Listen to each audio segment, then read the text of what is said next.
Bienvenidos a otro fascinante episodio de ¿Qué dice la Biblia? El programa que explora las respuestas bíblicas a las más grandes interrogantes personales, morales y espirituales de nuestra cultura. Comienza. ¿Qué dice la Biblia? Amigos, les damos la bienvenida a nuestro programa ¿Qué dice la Biblia? Estamos abordando temas que nuestro Señor Jesús expuso en el Sermón del Monte.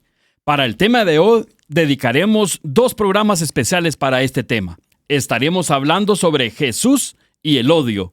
Les saluda Tato Chacón y es un honor presentar a nuestro equipo de maestros y amigos que están acompañándonos en este día.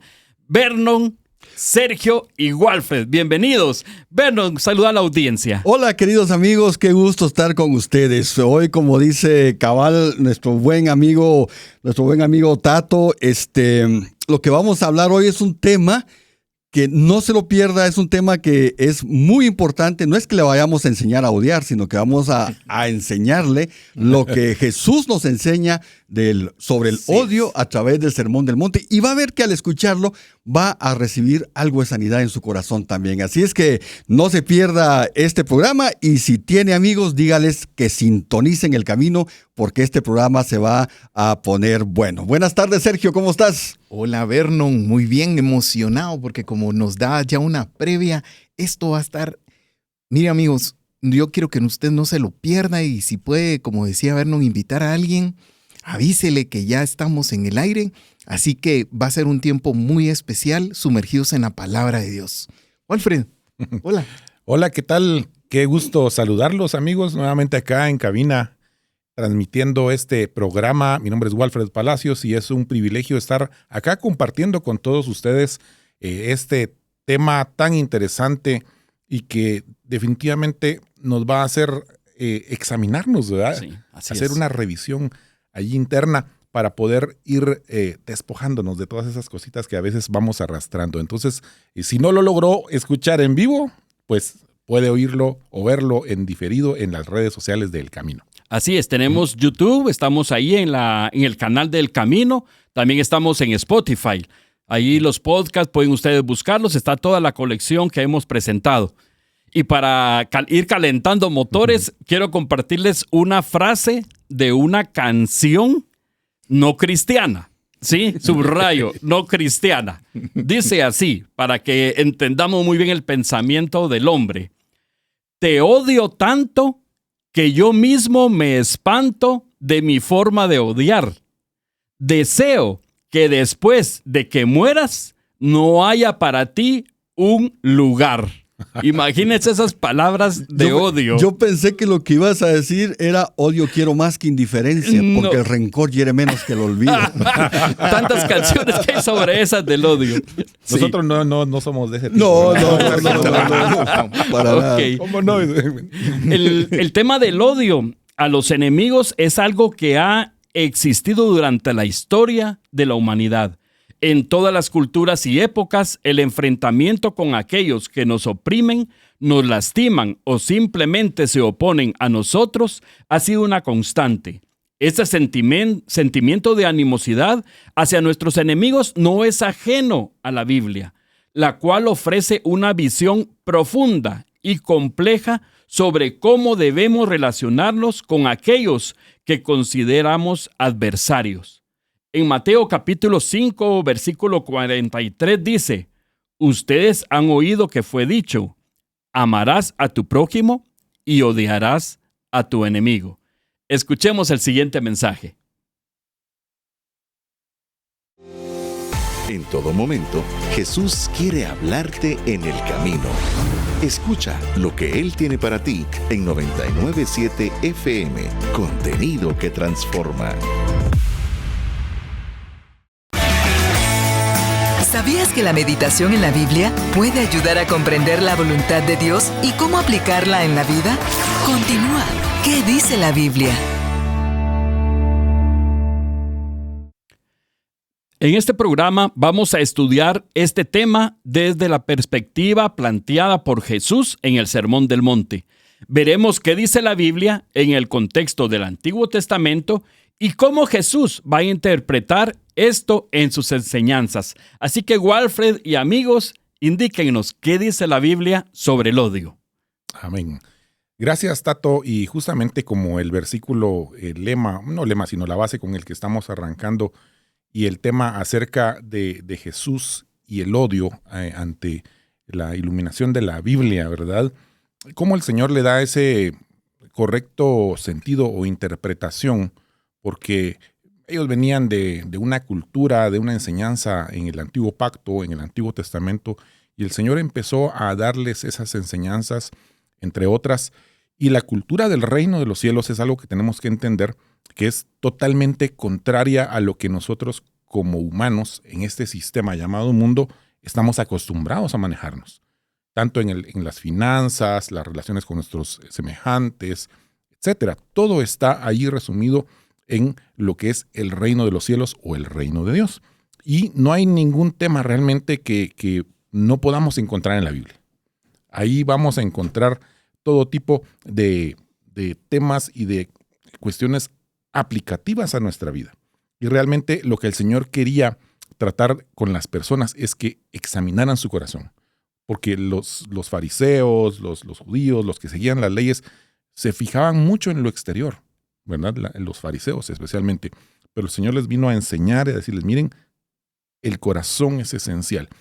Entonces, antes de entrar en el tema del odio, ¿qué dice la Biblia acerca del odio? Podemos ver y vamos a definir un poquito el término. Pero vamos a darnos cuenta que en la Biblia aparece ese término más de 50 veces y en diferentes contextos. Y tanto en el Antiguo Testamento como en el Nuevo Testamento, y cualquiera de las dos palabras, tanto en hebreo como en griego, significan lo mismo: odiar o aborrecer. Esa es realmente la definición. Entonces, se usa más que todo como un sentimiento de aversión intensa, tanto en contextos personales como religiosos. Y entonces, cuando me puse a investigar un poquito del tema acerca del odio, ya cuando entremos en los versículos y la aplicación que aquí con nuestros amigos vamos a ir viendo, me puse a ver que este odio es un sentimiento intenso y negativo. Y es algo, cuando dice intenso, es porque es así fuerte, es algo que las personas pueden llegar a sentir, como la letra que nos leías al principio de esa canción, ¿verdad? Puede llegar a un nivel tan alto y es una línea tan delgadita que divide el odio y el amor. Son dos sentimientos bien poderosos. Y este sentimiento del odio está asociado a emociones como la aversión y la hostilidad. ¿Qué es aversión?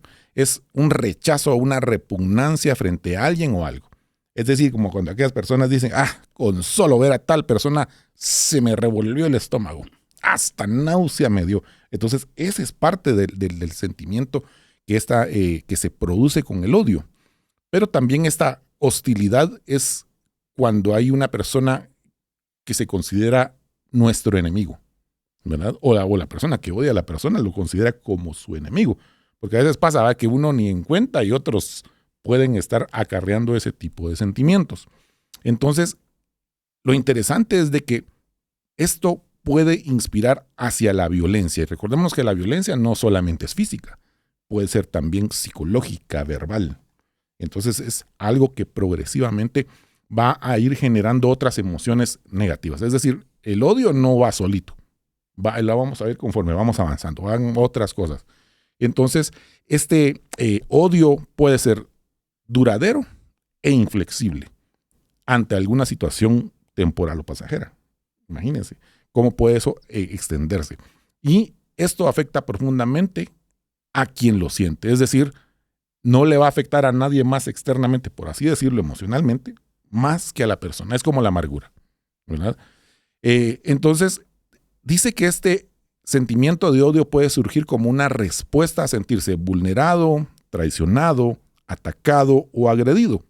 Cuando una persona experimenta estas situaciones puede decidir, interesante esa palabra, es una decisión, decidir, que el causante del daño merece ser castigado. Entonces, ahí empieza el látigo del desprecio, como decimos, ¿verdad? La ira o el enfado pueden convertirse en odio. Ya hablamos en programas anteriores acerca de la ira. Ya usted lo puede ir a buscar ahí en el archivo de las redes sociales y va a ver ahí todo lo que conlleva la ira. La venganza también se tocó ese tema. La venganza también. Puede llevar el odio. Exacto. Entonces, como les digo, el odio no es solamente él, ¿verdad? Conlleva un montón de sentimientos y emociones que van en torno a él. Entonces, esa ira o ese enfado puede convertirse en odio y es un sentimiento que, si se mantiene en el tiempo, puede causar serios daños a quien lo siente. ¿Por qué? Porque eso empieza en el interior, en el corazón, en el alma, y muchas veces, que es de hecho es la psique nuestra, se va a somatizar. Y soma es la carne, el cuerpo. Entonces, muchas enfermedades son psicosomáticas, que el alma llega a enfermar al cuerpo. Entonces, por eso es de que esos daños son para aquel que lo siente. Entonces, el odio desata sentimientos de antipatía, repulsión y desagrado hacia una persona, un lugar, un objeto o un animal incluso, ¿verdad? Se caracteriza por generar hostilidad, agresión y deseos de hacer daño. Pongamos mucha atención a eso. Entonces, ya habiendo definido a qué se refiere con el odio, le voy a ceder el tiempo a mi amigo Sergio para que vamos también a vernos. Y tal vez algo que es importante, tú hiciste una muy buena explicación de lo que es el odio y luego hablaste un poco de la ira, pero vale la pena un poco hacer una diferenciación especial dentro del odio y la ira, porque digamos, la ira incluso puede tener aspectos buenos, ¿verdad? De hecho, la ira es un atributo de Dios también, ¿verdad? Porque es cuando está dirigida hacia el mal, ¿verdad? En cambio, el odio no tiene absolutamente ningún beneficio, porque realmente, digamos, la diferencia entre el odio y la ira para mí es en cuestión de tiempo, porque, digamos, el odio es, como tú lo dijiste, es persistente, o sea, una vez entra en el corazón, ahí está, y no sale a menos que uno tenga la decisión de orar y pedir sanidad en el corazón para que ese odio vaya saliendo. En cambio, la ira es un momento temporal. Sube, estallas y al poco tiempo se disipó. Pero el odio no. El hecho de que esté persistentemente en el cuerpo es lo que genera lo que tú dices, esos daños psicosomáticos en cada uno de nosotros, ¿verdad? Exacto. Y a todo lo que conlleva el odio, porque me llamaba la atención esto, que las personas pueden sentirse vulnerada, traicionada, atacado o agredido. Y me recordé inmediatamente de los hermanos de José. Los hermanos de José, ¿qué le había hecho José a ellos? Obviamente, ustedes conocen la historia, Jacob le da una túnica de colores, etc. Entonces ellos se sintieron traicionados. Bueno, recuérdate que José les fue a presumir. Aparte de, o sea, el niño que es llorón, va, y la mamá que lo pellizca. Entonces él llegó, miren, les fue a presumir su Yves Saint Laurent. Entonces, pero ellos se sintieron atacados, se sintieron traicionados, se sintieron vulnerados. Entonces generó ese odio en ellos hacia José. Obviamente, conocemos la historia, el Señor usó todo eso para bien. Pero vamos a irnos adentrando, ¿verdad? Sí. Como interesante, ahora, el odio, por ejemplo, genera acciones destructivas, totalmente destructivas. Mientras que, por ejemplo, el caso de la ira, si se controla, puede motivar cambios positivos, ¿verdad? Por eso es que la ira es parte, digamos, cuando hablamos de la ira de Dios, es la ira ¿contra qué? Contra el mal, contra la incredulidad, contra la negación hacia Dios, ¿verdad? Si te das cuenta, no es contra personas, porque es otra cosa que debemos tener mucho cuidado. Porque cuando nos odian a nosotros, lo vas a sentir, aunque la persona que te está odiando no diga nada. Es algo que se percibe, es tan fuerte espiritualmente el odio que siempre lo vas a percibir por mucho que lo disfrace quien está odiando, ¿verdad? Exacto, sí. Amén. Buenísimo. ¿Y qué les parece si navegamos entonces por la Biblia y vamos a hacer un viaje para ver qué dice la Biblia acerca del odio? Quiero que juntos nos vayamos a Proverbios 6, 16 y 19. En la Biblia de las Américas dice: 6 cosas hay que odia al Señor y 7 son abominación para Él. Los ojos soberbios. Vean cómo empieza, por favor, póngale atención a eso, amigo que nos escucha. Lengua mentirosa, manos que derraman sangre inocente, un corazón que maquina planes perversos, pies que corren rápidamente hacia el mal, un testigo falso que dice mentiras y el que siembra discordia entre hermanos. Vean que empezamos con los ojos soberbios. ¿Sabe? Los ojos soberbios habla acerca de orgullo, habla acerca de aquel que dice, yo soy suficiente, yo no necesito a Dios para poder estar bien, yo puedo solo. Y entonces me llamó la atención porque empieza desde esa parte, después habla acerca de la lengua mentirosa y usted dirá, bueno, ¿cómo es eso que Dios odia? ¿Verdad? Porque si usted se da cuenta, todo esto va en contra de la naturaleza de Dios. La lengua mentirosa habla de que va en contra de un Dios que habla verdad, ¿sí? Cada vez que hablamos mentira, estamos contradiciendo ese reino que Wally comentaba, que es el reino de los cielos, el reino al que Jesús vino y anunció. El reino de Dios se ha acercado. Él lo que está diciendo es, el reino se está estableciendo en esta tierra. Y dése cuenta que después dice, las manos que derraman sangre inocente. Dios es el dador de vida y por lo tanto odia a aquel que quita la vida. Y entonces estas características reúnen entonces todo aquello que podríamos pensar que es una patología de maldad o enfermedades espirituales que podemos estar viendo en el ser humano, ¿verdad? Y son características que en algún momento Dios resalta porque dice, la gente del reino no debería de estar compartiendo esto, no debería de estar siendo partícipe de este tipo de reacciones, ¿verdad? No debería prestar falso testimonio, ¿verdad? No debería sembrar discordia entre los hermanos.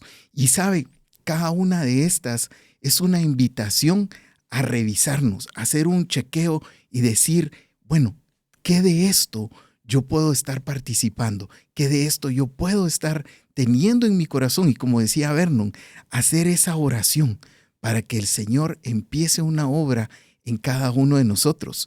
Wally mencionaba también a los hermanos de José y déjeme entonces leerle Génesis 37, el 4 y dice, y viendo, vea esto, viendo sus hermanos que su padre lo amaba más que a todos sus hermanos,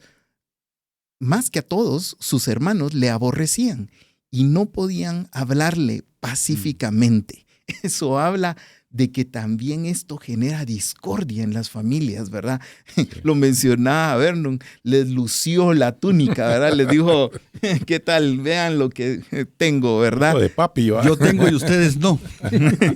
Correcto, así es. Y entonces vamos a generar toda este sentimiento de odio y que puede llevar hasta en un momento fracturas familiares como lo estamos viendo a través de la vida de José.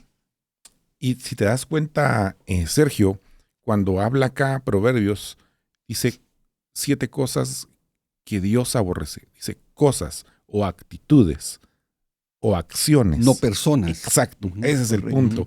Porque no es que odie el Señor a las personas específicamente, sino que la actitud, lo que está saliendo de su corazón. Y ahí estamos hablando de, por ejemplo, mentira, de altivez o soberbia, asesinato, pensamientos inicuos, hacer el mal, etc. Entonces se dan cuenta, son acciones a las cuales Dios mismo dice, yo no puedo armar eso, pues yo no puedo aprobar eso. A eso se refiere, ¿verdad? Buenísimo. Claro, lo que pasa es que Dios, por su perfección, la lleva justamente a eso. Y de hecho, Él de alguna manera quiere que esas emociones fuertes nosotros las manejemos de la misma manera en que Él la maneja, ¿verdad? Así es. Por eso es que dice la Escritura que nuestra lucha no es contra personas, o sea, contra carne ni sangre. Eso quiere decir personas, ¿verdad? Así es. Sino contra las potestades que obran justamente en ellas. Entonces, ¿qué es lo que hace Dios? Se va justamente contra las potestades o contra las situaciones que se están generando, ¿verdad? Pero nosotros, por nuestra condición caída, lo que hacemos es que reventamos nuestra ira, nuestra cólera sobre personas. Así es. ¿Verdad? Personas que podemos lastimar.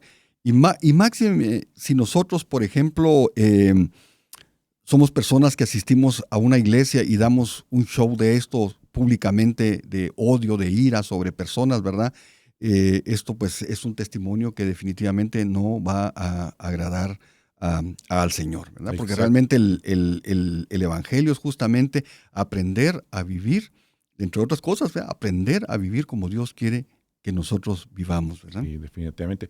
Y ahí entra el papel del discernimiento, realmente, que le debemos pedir al Espíritu Santo, porque un testimonio breve, una persona me comentaba en el ambiente de su trabajo, un ambiente hostil, y aquello que no se puede trabajar, y un sentimiento de odio hacia la persona que no se explica. Y platicando con la persona de todo eso, se me vino una palabra, que es animadversión. Y dije, Señor, ¿qué quiere decir eso, verdad? Porque una palabra no tan común y yo no la uso frecuentemente. Me fui a investigar y es enemistad.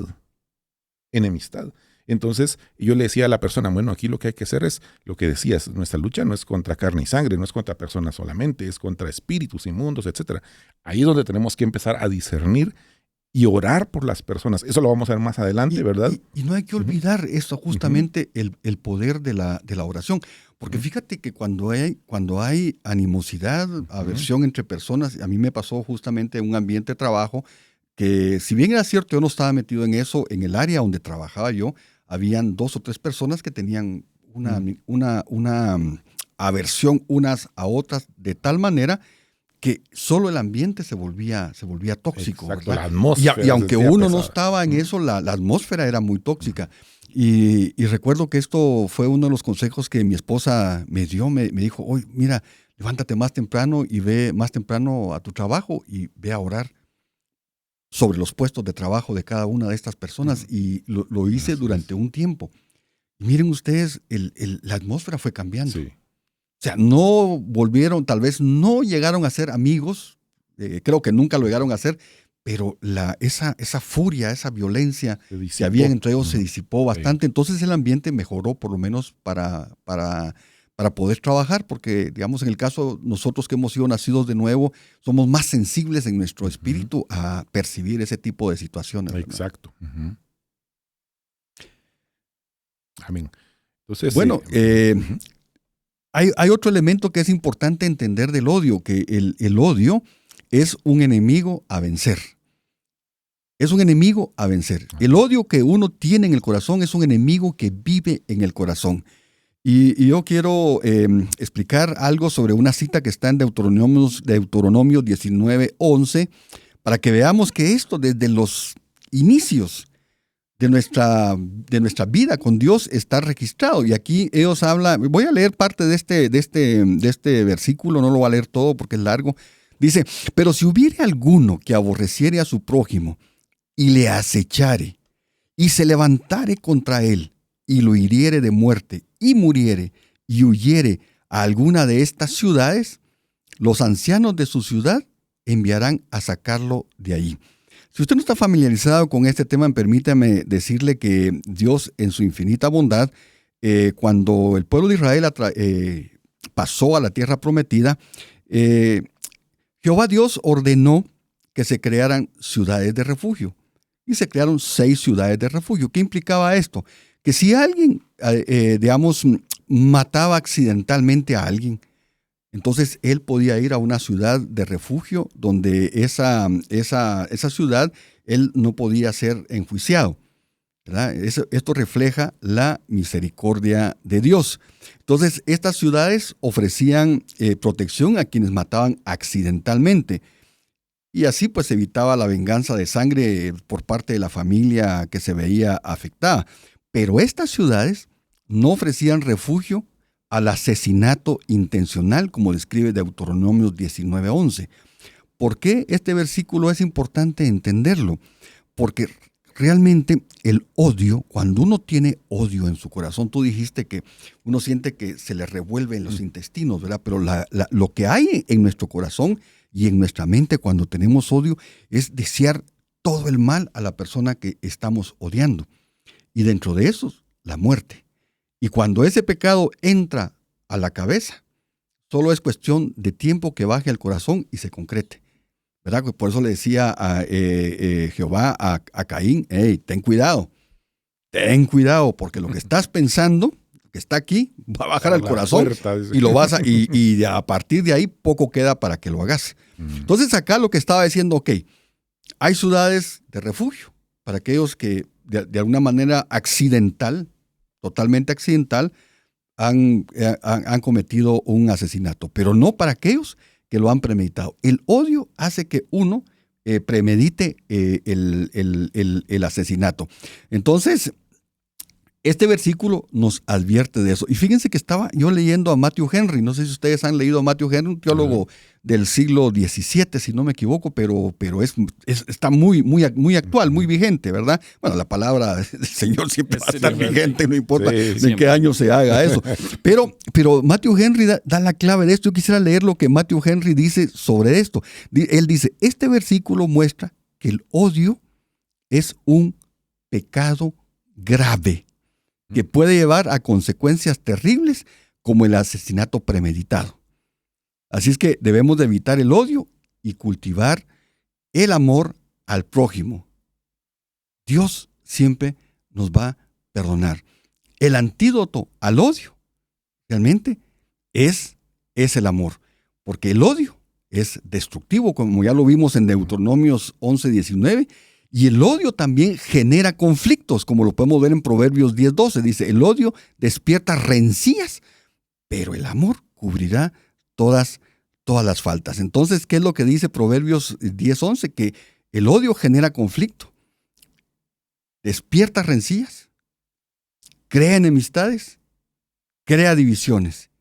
Y el odio nos separa de las demás personas y nos impide vivir en armonía y nos aísla.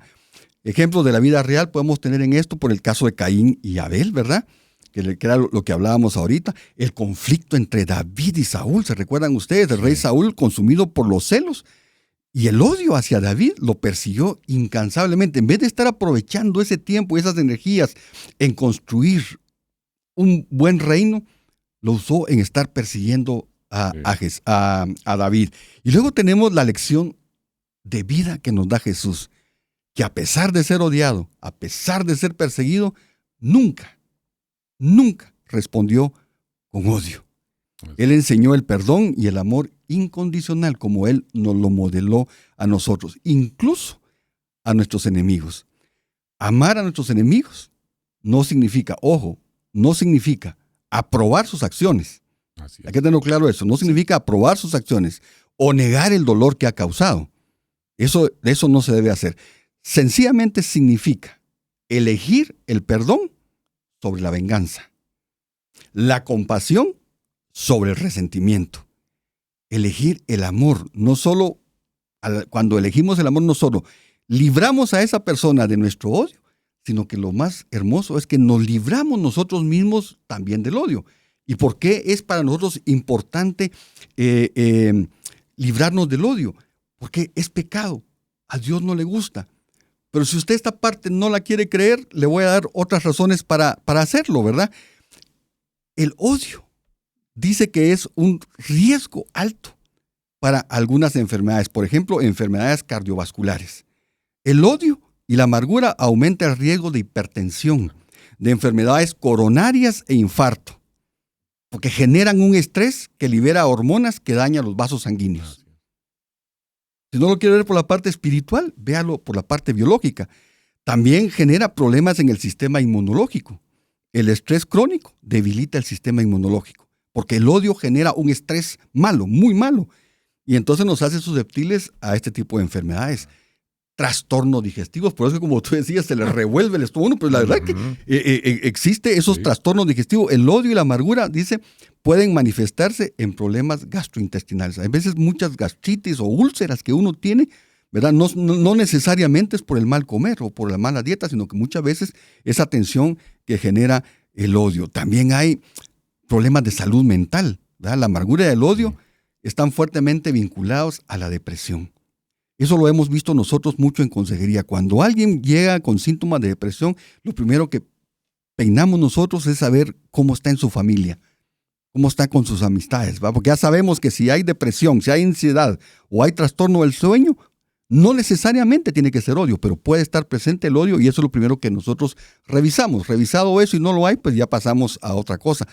genera dolor crónico. Y miren lo que es más interesante, envejecimiento acelerado. Hace un envejecimiento acelerado, porque el estrés crónico acelera el proceso de envejecimiento a nivel celular y va a ir afectando la apariencia. No sé si ustedes han visto muchas veces, uno ve a algunas personas y uno dice, tiene cara de amargura. Y es que verdaderamente lo refleja. Y lo refleja y eso lo somatiza. ¿Verdad? Como decía Wally, pero genera esto. Pero lo más importante es entender que el odio es un pecado y por ser un pecado no agrada a Dios, no nos hace iguales a Dios. Así es que si usted está padeciendo de eso y posiblemente usted puede decir, es que usted no sabe lo que me hicieron a mí. Sí, es seguro que no lo sé. Seguro que no lo sé. Quiero contar una experiencia en mi vida. Mi hermana tercera fue, en la época de la violencia, fue asesinada. Y de una manera muy, muy, muy, muy violenta, ¿verdad? Y lógicamente esto pues afectó mucho a nuestra familia. Gracias a Dios mis papás eran cristianos, son cristianos mejor dicho, y de alguna manera pues eso nos ha ayudado a ir viendo eso. Pero lo que no me había dado cuenta yo era que en mi corazón había ese resentimiento. Según yo estaba todo curado, porque ese es el problema, que también el odio puede mimetizarse. Y estaba totalmente mimetizado. Fue en un momento de ministración que apareció ese sentimiento ahí. Y nunca se me olvida que una vez que yo venía de la casa al trabajo y en el puente de Ciudad San Cristóbal, sentí ahí en ese momento la necesidad de botar eso. Entonces dije, aunque no sé si viven, aunque no sé quiénes son, pero en el nombre de Jesús, perdono lo que le hicieron a mi hermana. Y en ese sentido, en ese momento sentí que se quebró algo en mi corazón, pero algo positivo. Sentí una liberación increíble. A pesar de que no me había dado cuenta que tenía eso ahí, en el momento en que otorgo el perdón, sentí que algo se quebró en mí y me liberó. Y me di cuenta que necesitaba perdonar. Y posiblemente usted esté pasando una situación. Es que usted no conoció a mi papá, usted no conoció el primer esposo que tuve. No lo conocí. Pero usted no merece odiarlo, porque en la medida en que usted odia, usted es presa del odio, o usted es preso del odio. Y el odio genera este tipo de condiciones. Nos separa de Dios por una parte, en el sentido de que estamos en pecado porque es un pecado, y nos crea enfermedad. Yo creo que yo agarré la guitarra a ustedes y no me di cuenta, pero... Lo que sí debemos recordar es que el amor, lo que nos hablabas ahorita, el amor proviene de Dios y es Dios el que nos da esa capacidad. Es un regalo. Es un regalo que nos está dando. Y creo que a todos los que estamos aquí nos ha pasado alguna historia así muy especial en la que hemos sentido ese sentimiento de odio. Pero también nos hemos dado cuenta que el amor de Dios nos cubre, dice, todas las faltas. Es como un bálsamo. Y por eso queremos invitarles a que confiemos en Dios. Escuchemos el siguiente mensaje. Ante los diferentes dilemas de la vida, te invitamos a considerar lo que la sabiduría de Dios nos dice en Proverbios 8:35. Dice la sabiduría: en verdad, quien me encuentra halla la vida y recibe el favor del Señor. Exploramos la Biblia como una guía para comprender la vida, la moral y la existencia misma. Escuchas, ¿qué dice la Biblia? Continuamos con nuestro tema Jesús y el odio. Voy a leerles un pasaje de la Biblia, Mateo capítulo 5, versículos 43 al 48. Dice: ustedes han oído que fue dicho, amarás a tu prójimo y odiarás a tu enemigo. Pero yo les digo, amen a sus enemigos, bendigan a los que maldicen, hagan bien a los que los odian y oren por quienes los persiguen, para que sean ustedes hijos de su Padre que está en los cielos, que hace salir su sol sobre malos y buenos, y que hace llover sobre justos e injustos. Porque si ustedes aman solamente a quienes los aman, ¿qué recompensa tendrán? ¿Acaso no hacen lo mismo los cobradores de impuestos? Y si ustedes saludan solamente a sus hermanos, ¿qué hacen de más? ¿Acaso no hacen lo mismo los paganos? Por lo tanto, sean ustedes perfectos como su Padre que está en los cielos es perfecto. Sergio y amigos, continuemos con la presentación. Y es que este texto que nos acabas de leer, Tato, pues nos invita realmente a cambiar, ¿verdad? A tomar una actitud diferente ante estos retos que podría ser una situación como la que hemos contado en el segmento anterior. Jesús aquí hace una reinterpretación, podríamos decirlo así, acerca de la forma correcta en que deberíamos de actuar.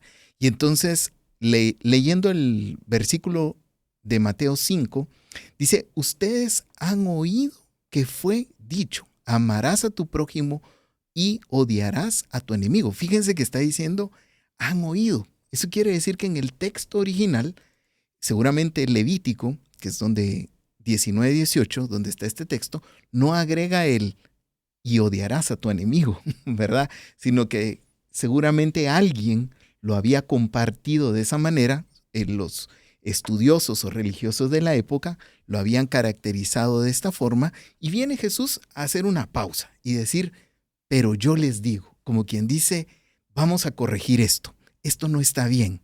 Y dice, amen a sus enemigos, y de una vez nos da como el camino, la forma en que debemos de proceder, porque diría, bueno, Jesús, está bien amar a nuestros enemigos, pero ¿qué deberíamos de hacer para mostrar ese amor? Y entonces dice, bendigan a los que los maldicen, ¿verdad? Totalmente contrario a lo que usted, amigo, que nos escucha o nos ve, podría experimentar en el mundo actual. En el mundo actual dice, si te hacen, hacé. Si te dicen, decí. ¿Y cuántas veces no lo hemos visto en el tráfico, verdad? Donde una persona comete una imprudencia, pero el otro es más imprudente aún, ¿verdad? Entonces Jesús está diciendo, no deberíamos de demostrar esto. Deberíamos demostrar amor, deberíamos demostrar bendición. Y dice, hagan el bien a los que los odian, porque lo que está diciendo es reformulemos la forma en que nos estamos relacionando unos con otros. No es a través de como me hiciste, te hago, ¿verdad? Y dice al final, oren por quienes los persiguen, ¿verdad? La oración, amigos. La oración es una herramienta que tenemos a mano y que debemos de usar constantemente. Vernon nos contaba en el segmento anterior acerca de cómo en nuestro lugar de trabajo podemos llegar a ser de bendición, podemos llegar a orar por otros que no nos lo están pidiendo, pero en aquel afán de lograr aquella armonía, en aquel querer establecer esa paz, nosotros podemos marcar la diferencia. Y Jesús está diciendo, ustedes están aquí para hacer la diferencia, no para comportarse como se comportan otros que no conocen a Jesús, ¿verdad? Y entonces la invitación en esta parte es, ¿qué estamos haciendo usted y yo para transformar las situaciones adversas, aquellas situaciones de conflicto, cómo las estamos cambiando a situaciones de paz, cómo estamos volviendo a la armonía en el hogar, en el trabajo, con la pareja, con el esposo, la esposa, cómo estamos regresando nuevamente? Es a través del amor, lo mencionaba Tato también, porque esa es la herramienta. El amor hace totalmente el contraste hacia el odio y lo que trae es una respuesta positiva. Y fíjate, Sergio, tú creo que llegaste a un punto crucial en el versículo que leíste, ¿verdad? Cuando dijiste que es en Mateo, si no me equivoco, ¿verdad? Correcto. Que dice, bendigan a los que los maldicen. Y la clave está en eso, porque cuando uno, digamos, alguien tiene animadversión hacia uno, y uno, o mejor dicho, uno puede tener animadversión hacia esa persona y uno empieza a bendecirla. ¿Qué quiere decir bendecirla? Desearle lo mejor. Imagínate, eso es un esfuerzo que uno lo puede hacer al principio, ¿verdad? Como una decisión que no va a ser sincera, pero está dando uno el primer paso. Y de tanto estar generando bendición sobre él, esa bendición abarca sobre uno y uno empieza a encontrar sanidad en su corazón, porque uno empieza ya a ver a la otra persona para que le vaya bien. Entonces, eso que dijo Jesús, bendigan a los que los maldicen, porque obviamente alguien que tiene algo contra uno tiene odio, si lo está maldiciendo porque tiene un odio hacia uno. Uno tiene que bendecirlo. Pero si uno siente aversión hacia ella u odio, uno también debe bendecir. La bendición es poderosísima. Y eso es parte de la oración, porque eso lo vas a hacer dentro de la oración. Y lo que tú nos decías tiene que ser un ejercicio continuo, ¿verdad? Continuo, sí. Porque cuando inicias... Y una decisión. Una decisión. Sí. Porque cuando inicias, y tú me podrás decir, no es fácil. No. De hecho, cuando uno lo inicia, lo va a iniciar, como dices, del diente al labio. Pero ya diste el primer paso. Correcto. Hay que seguir persistiendo hasta que hay un momento en que eso ha llevado sanidad a nuestra alma y a nuestro corazón. Así es. Para dejar clara la cita, Mateo 5, 43 no al 48. Muy bien, Mateo 5, 43 al 48. Ustedes han oído que fue dicho, amarás a tu prójimo y odiarás a tu enemigo. Una pausa. Esa parte es importante. Lee lo que dice al principio. Ustedes han oído. Ustedes han oído que fue Eso dicho. quiere decir que Jesús no se estaba refiriendo a la Biblia, no, sino a la tradición. Así es. judía, eso no está escrito en la Biblia. No está escrito. Sí. Así es. Amarás a tu prójimo y odiarás a tu enemigo. Uh-huh. Pero yo les digo, amen a sus enemigos, bendigan a los que los maldicen, hagan bien a los que los odian y oren por quienes los persiguen. Ahora, imagínate alguien que te odia, alguien que te ha hecho mal y de repente tenés la bendición de tenerlo enfrente y poder ayudarlo en algo. Ahí van a pasar dos cosas. Sanidad en tu corazón y puede que esta persona pueda ser susceptible a que tú le hables de Jesús. Porque lo va a desconcertar. Exacto. Definitivamente lo va a desconcertar. No era una actitud que esperaba, sino lo que esperaba un enfrentamiento. Exacto. ¿verdad? Ese versículo que tú leíste, Sergio, ese, amigo, atesórelo. Atesórelo. Es un tesoro. Verdaderamente un tesoro. Porque incluso nos da la pauta, nos da de una vez la instrucción de cómo hacerlo. ¿Verdad? Correcto. Amén. Sí, y es que es bien interesante esto porque cuando estudiamos las parábolas de Jesús, ahí vamos a ver cómo el Señor enseñó la cultura del reino de los cielos, la cultura de Dios.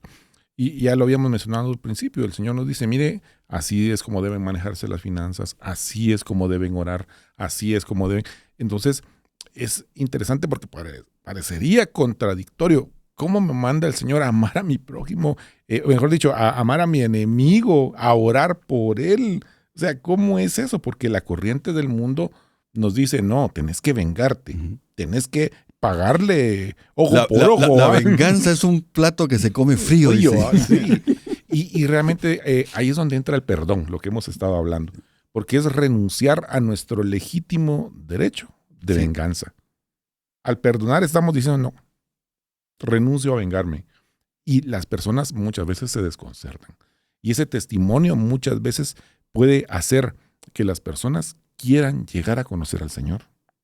Porque dicen, es que esto es desconcertante, yo quiero tener eso, ¿verdad? Entonces ahí es donde desconcierta totalmente. Desconcierta, ¿verdad? Entonces, continuando en el fluir de nuestro tema, y siempre leyendo en esta cita de Mateo 5, acá Jesús nos dice que el amor es una virtud de los hijos de Dios, es una característica principal. Eso nos debe de diferenciar de todos los demás. Y Dios mismo no tiene favoritismos. Él acá en el verso 45 dice, para que sean ustedes hijos de su Padre que está en los cielos, que hace salir su sol sobre malos y buenos, y que hace llover sobre justos e injustos. Es decir, no pone una nube para unos y otra para otros, sombra a unos, no. Él lo hace. Eso se llama gracia común. Exacto, a eso justamente iba. Esa gracia común es para todos. Sí. sin discriminación. Y es la que está... Y la gracia salvadora es para los que recibimos a Jesucristo. Esa sí ya es para ciertas personas, ¿verdad? Definitivamente. Entonces, ahí quiere usted aprender un poquito el tema de la gracia. Ahí hay cursos, ¿verdad? Ahí hay otras cosas que ya valga el anuncio. Pero me llamó la atención la versión NTV que dice, de esta manera estarás actuando como verdadero hijo de tu Padre que está en el cielo. Entonces, vamos a que se enfoca en las acciones. Léete esa parte. Mira, esa versión no la había leído yo. ¿Léela otra vez? La primera. La primera, la primerita versión o la segunda. La que leíste, la NTV. La NTV. Dice, de esta manera, verso 45, estarás actuando como verdadero hijo de tu Padre que está en el cielo. Está. Esa es la clave. ¿Verdad? Si mi papá no hace eso, ¿por qué lo voy a hacer yo? Exacto. Nosotros debemos de imitar a nuestro papá. En la tierra imitamos a nuestro papá. Así es. Aunque sea imperfecto. Correcto. Y nuestro Padre Celestial, en el momento que recibimos la paternidad, debemos de imitarlo en todo. Me gusta esa versión. Bonito, ¿va? Y ahí sigue lo mismo. Él da la luz a los buenos, malos, pero recordémonos, ¿quién estaba enseñando esto? Jesús. El Señor Jesús. Así es. Y el Señor Jesús dijo, yo vine a cumplir la voluntad de mi Padre. Yo no hago nada que no me haya dicho mi Padre que yo haga. El Padre y yo somos uno, etc. Entonces, él estaba prácticamente modelando, y lo que decías anteriormente, él no pagaba con la misma moneda a las personas, ¿verdad? Es que me imagino para la cultura judía de la época eso fue desconcertante, sí, porque ellos ya estaban metidos en una serie de costumbres totalmente apartadas de la escritura misma. Y por eso les decía, ¿qué beneficio hay en que ustedes oren o saluden a sus cuates, dijéramos aquí en Guatemala, va, a los suyos? O sea, eso cualquiera lo hace. Ahí donde nos sube la barda es, miren, si aquel usted no lo considera su amigo o vaya, dele la mano, salúdelo. Y a veces pasan situaciones, como hay un amigo que decía, no somos monedita de oro para caerle bien a todos, ¿verdad? Pasa. Entonces, a veces cuando con mi esposa percibimos cierta actitud negativa de algunas personas, aún dentro de la iglesia, lo que decimos, bueno, Señor, oremos por ellos. Oremos para que quite todo prejuicio, para que quite todo sentimiento. Entonces, lo que decías, la intercesión, la oración, la persona a veces ni sabe que uno está orando por ellos. Pero está funcionando. Pero funciona. Sí. Esa es la ventaja, ¿verdad? Porque hay efectos cuando nosotros tenemos de parte del Señor el poder de cambiar las atmósferas, así como hiciste ahí en ese ambiente laboral, ¿verdad? Tal vez no terminaron de amigos todos, pero el ambiente cambió. Pero fue fruto de una decisión que tomaste de ir a orar que te afectaba, un daño colateral, ¿verdad? O sea, no se sentía bien, ¿verdad? Pero vemos entonces acá, retornando este verso, cómo Dios otorga esa gracia común para todos. Esa gracia que respiramos, está el aire, la luz, etcétera, y todos somos beneficiados.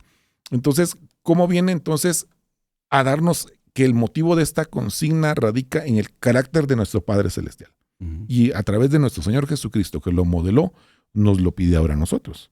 Ahí se los estaba diciendo ahí a ese público en ese momento, a los judíos, incluso más adelante, cuando un fariseo le pregunta cuál era el más grande mandamiento. De ahí se desarrolla la parábola del buen samaritano. Y cómo les pone una parábola con los samaritanos que eran sus enemigos, que no se llevaban los judíos con los samaritanos, y les pone el ejemplo, era que pasó un sacerdote, pasó un levita, y vieron a esta persona que estaba ahí tirada, lo habían asaltado, lo dejaron mal matado, y este hombre que era samaritano tuvo misericordia. Entonces, para ellos, ese ejemplo fue así como, ¿por qué estás metiendo a los samaritanos si somos judíos? ¿Verdad? Pero les estaba demostrando realmente esto, era cómo poder amar a las personas. Entonces, ese carácter de Dios, del Padre, que bendice con el sol, la lluvia, tanto a buenos y malos, a justos e injustos por igual, está allí. Está presente para todos. Y esta actitud refleja y expresa la santidad y perfección divina. Realmente es una característica que nosotros, como discípulos de Jesús, debemos imitar. Ese es el llamado. Y esta enseñanza, como ya bien decía, nos demanda a nosotros amarlos a todos por igual. Tanto a aquellos que nos caen bien como los que no nos caen bien, o al revés, ¿verdad? Que tal vez nosotros no les caemos muy bien. Entonces... y amar es intencional también, igual que el odio. Es una decisión. Es una decisión. Definitivamente. Entonces, Él no hace distinción. Dios no hace distinción, no discrimina a las personas y a nadie. Entonces, ¿cómo nosotros vamos a atrevernos a hacer esas discriminaciones o diferenciaciones entre personas? Entre, bueno, estos sí me caen bien, estos sí son mis cuates, son míos, son mi gente, dijera alguien. Y, no, ustedes no, hasta de último ni los volteo a ver. Es más, ni los saludo.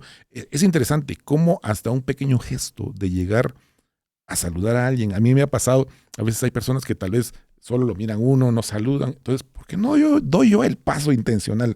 Y voy y lo he hecho. Digo, ¿qué tal? ¿Cómo estás? Mucho gusto. Mi nombre es tal y tal. Y la persona se queda, mucho gusto. Y ya empiezan a hablar. ¿Por qué? Porque a veces hay prejuicios. Es que yo pensé que vos eras muy creído, que no sé.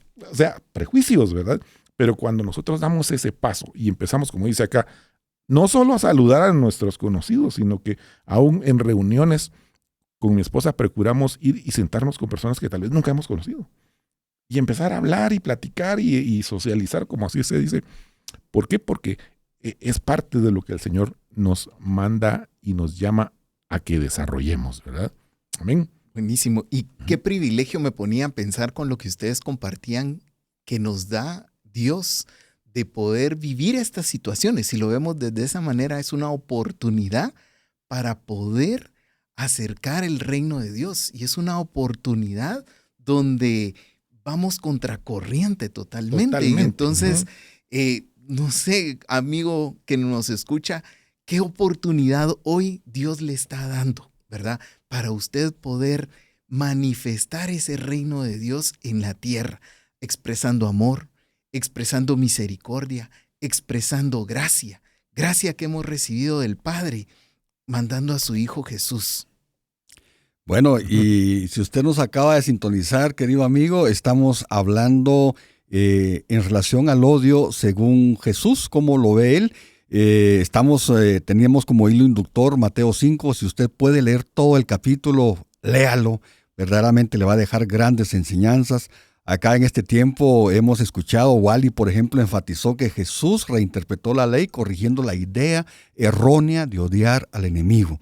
Y luego Sergio pues destacó que amar a los enemigos es una virtud que nos asemeja a Dios. Y yo creo que si eso lo podemos tener grabado en nuestro corazón, nos va a ayudar mucho. Ahora me toca a mí, a la luz de Mateo también 5:46-48, explicar un poco sobre lo que Jesús dice sobre los enemigos. Y voy a leer el versículo completo. Dice, porque si aman a los que los aman, ¿qué recompensa tendrán? ¿No hacen también lo mismo los recaudadores de impuestos? Y si saludan solamente a sus hermanos, ¿qué hacen de más? ¿No hacen también así los gentiles? Sean pues ustedes perfectos, como su Padre que está en los cielos es perfecto. Quiero contarles que a mí esta parte última me ponía una carga muy, muy fuerte, ¿verdad? Sean perfectos, como su Padre que está en los cielos son perfectos. Sin embargo, leyendo unos comentarios de John MacArthur me alivió un poquito, porque John MacArthur, pues lógicamente es un teólogo, pastor también, que hizo un estudio profundo sobre este versículo y lo llevó a las interpretaciones sobre la base del griego original. Yo no sé nada de griego, apenas español, pero créame, MacArthur hizo esa interpretación y lo que decía que era lo más cercano a la palabra, lo que aquí decía perfectos, era maduros. Entonces, si lo trasladamos a eso, dice, sean pues ustedes maduros. Y eso se llama ese más clic, como su Padre que está en los cielos también lo es, ¿verdad? Porque es un acto de madurez entender lo que Jesús nos manda hacer y hacerlo. Esos son los dos fundamentos que Jesús nos enseñó, ¿verdad? Oír la palabra y ponerla en práctica. Porque una cosa es estarla oyendo, otra cosa es recitarla, saberla de memoria. Pero una cosa muy diferente es ponerla en práctica. Hay personas que conocen poco la palabra, pero lo poco que conocen lo ponen en práctica. Hay personas que saben mucho la palabra, pero no ponen en práctica lo que aprenden. Y Jesús nos enseñaba estos dos fundamentos. Y aquí están esos dos fundamentos. Pero aquí... Y Vernon, y cabalmente estaba yo analizando este versículo de Mateo 5:48, cuando dice, porque también me llamó la atención, sed perfectos como vuestro Padre es perfecto. Y esa palabra griega es teleios, y es traducida como completos, sean completos. Como vuestro Padre Fíjate que MacArthur, ¿verdad?, la llevó más allá de eso. Lo que pasa es que ahí la agarraste muy fría. Él la contextualizó.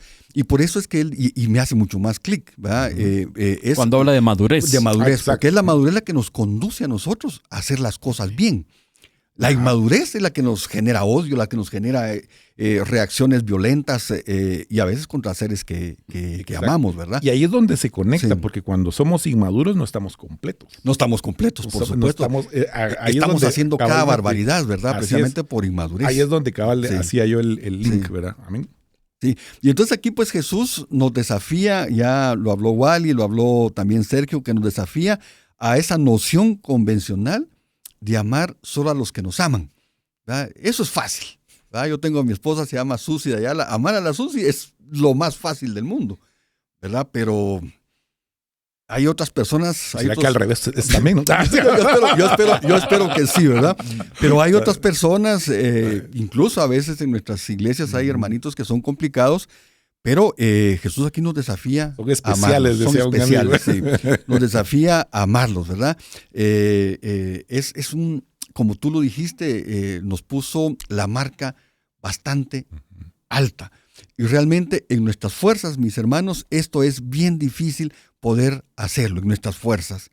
Pero por eso nosotros necesitamos dejarnos llevar por Jesús, que es el que nos puede hacer. Él mismo dijo, la buena obra que inicié en ustedes, eso está en Filipenses, la buena obra que inicié en ustedes, la continuaré hasta el fin del mundo. No quiere decir que en el momento que usted reciba a Jesús, usted ya es perfecto o ya es maduro.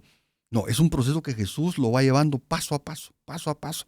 Le va a ir poniendo pruebas. Por eso es que dice, alegrémonos cuando recibimos pruebas, porque esas pruebas nos van a ir haciendo alcanzar esa madurez, nos van a ir haciendo creciendo e ir a dar este paso. Es como dice el proverbio, que la senda del justo es como la luz de la aurora, que va de aumento en aumento hasta que el día es perfecto. Es un proceso, ¿verdad? Sí. Y el que es el contrario, el pecador va al revés, ¿verdad? Sí. Y miren, yo quisiera aquí leer algunas perspectivas de algunos comentaristas que me parecieron interesantes. Pues, digamos, John MacArthur es uno de los comentaristas más serios que yo he conocido. Y miren lo que dice sobre este versículo, ¿verdad? Dice, amar a los enemigos, dice, no es un sentimiento, sino una elección deliberada de obedecer a Dios y reflejar su carácter, lo que tú decías, Sergio, reflejar su carácter. Un ejemplo bíblico sobre esto, Esteban, al ser apedreado, ¿qué es lo que hace? Ora por los que lo estaban apedreando sencillamente, nivel, ¿verdad? Sí. Un ejemplo práctico, ore usted por la persona que tal vez lo está calumniando, por la persona que lo malinformó ante el jefe, ore. Y va a ver que él va a caer. Miren lo que hace David Guzik. Dice, el amor a los enemigos es como una marca distintiva de los cristianos. ¡Ja! Amar a los enemigos nos distingue del mundo y demuestra que somos verdaderos seguidores de Cristo. Un ejemplo que pone él, Jesús en la cruz. Perdona a quienes lo crucificaron. Perdona a quienes lo crucificaron. Y al perdonarlos, los salvó también de una gran ira del Padre también, ¿verdad? O sea, un ejemplo práctico, perdonar a un amigo que lo ha traicionado. ¿Quiénes no hemos sido traicionados por amigos o familiares? Creo que es el momento de orar y, Señor, muéstrame. Sí. Porque puede ser que tenga algo por ahí y me esté afectando mi psique. Entonces aquí es superar la barrera del egoísmo, reflejar el amor de Dios y buscar la perfección en el amor. O mejor dicho, buscar la madurez a través del amor tal y como nos lo modeló Jesús. Amén. Gracias. Les invitamos, amigos, a que se tomen un tiempo de oración, ustedes cuando lleguen a su casa, que vuelvan a estudiar este pasaje que estamos hablando del Sermón del Monte. Tiene tanto tema especial para nosotros. Las enseñanzas registradas en este capítulo debieran producir en cada creyente una sincera pregunta. ¿Estoy manifestando una vida que expresa el carácter de aquel a quien llamo Padre? El amor de Dios no es algo para definir y expresar con palabras, sino para hacerse visibles con hechos. No se puede predicar un mensaje de amor por quienes son incapaces de practicarlo. La gran demanda de Jesús para los suyos, que sirve además como identificativo del verdadero cristiano, es el amor mutuo entre hermanos. Juan capítulo 13, versículo 35. La evidencia del nuevo nacimiento está vinculada con la práctica del amor. Te invitamos a que no te pierdas el próximo programa. Estaremos estudiando la segunda parte de este tema, Jesús y el odio. Gracias por tu atención. Las verdades bíblicas traen luz a nuestro entendimiento. Te esperamos en nuestro próximo programa donde conoceremos ¿Qué dice la Biblia?